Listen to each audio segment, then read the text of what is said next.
በዓሉ የሚመጣው ተፈጥሮ በራሷ በምትደምቅበት ወቅት ነው። ዝናቡ ምድርን ያጥባል።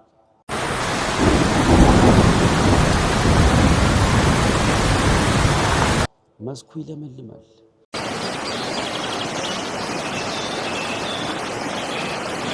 ወንዞቹ ይሞላሉ።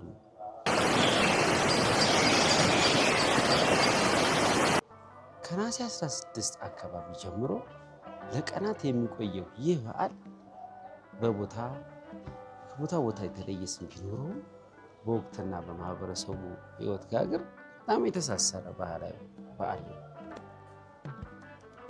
ይህ በዓል በአካባቢው ምን ይባላል?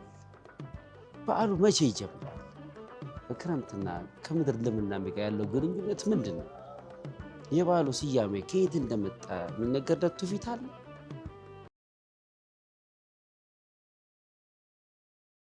አሸንዳ፣ ሻደይ፣ አሽንድዬ፣ ሶለል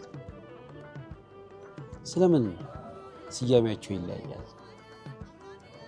በቦታ ቦታ ስያሜው ቢለያየም የበዓሉ መሰረታዊ አከባበር ግን መንፈሱ ተመሳሳይ፣ ከወቅቱ ከተፈጥሮና ከማህበረሰቡ ሕይወት ጋር በጣም የተቆራኘ ነው። በዚህ በዓል የሚታየው አንድ ትልቅ ምልክት ደግሞ በክረምት ልምላሜ ጋር የተያያዘ ተክል።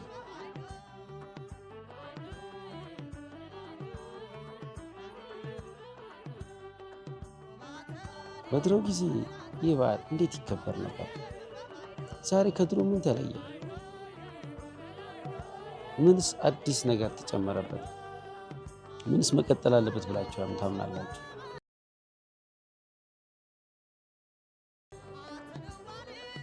የበዓሉ ዋዜማ በራሱ አንድ ትልቅ ትዕይንት ነው። ሴቶቹ ለበዓሉ መዋብ ይጀምራሉ። ፀጉራቸውን ይሰራሉ፣ ልብስ ይመረጣል፣ ጌጣጌጥ ይዘጋጃል። አሸንዳ ተክልም ተቆርጦ ለወገብ እንዲመች ተደርጎ ይዘጋጃል።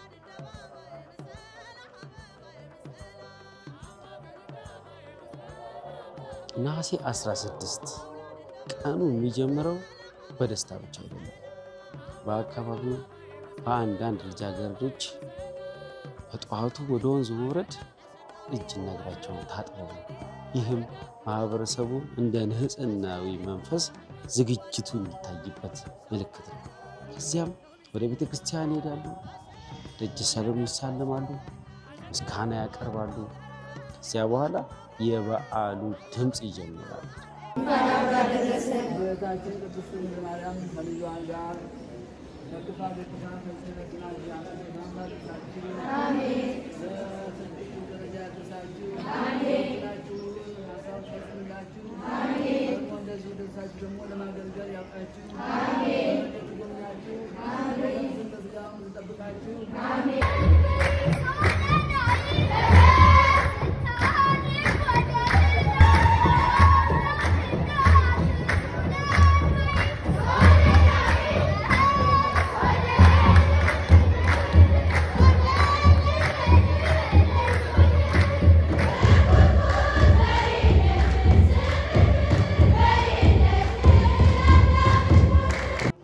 እሜቴ ደህና ይዋሉ ሲሉ ተቀባዮቹ ደግሞ አሉ እንጂ ግቡ ይላሉ እንጂ ይላሉ።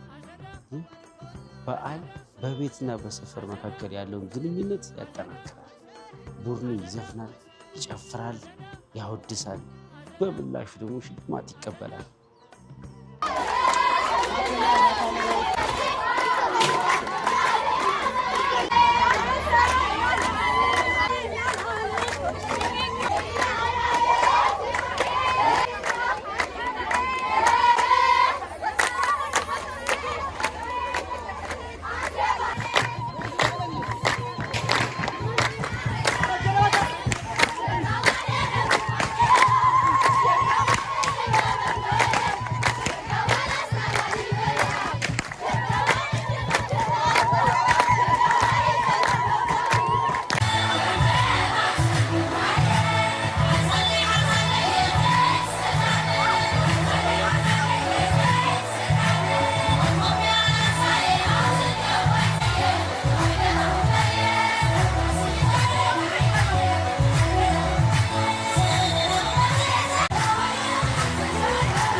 ከዜማው ጀርባ ሌላም ታሪክ አለ። ፍቅር ይባላል።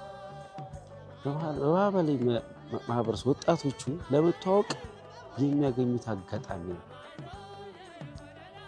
የወጣት ወንዱ የፈለጋትን ሴት እንደፈለጋት ለማሳወቅ ምልክት ያሳያል። ሴቷን ፈቃደኛ ከሆነች ግንኙነቱ ወደ ቤተሰብ ያድጋል። ከዚያም ሽማግሌ ይላካል። ተጫጭተው ወደ የጋብቻ የሚያመራ ሂደት ይጀመራል።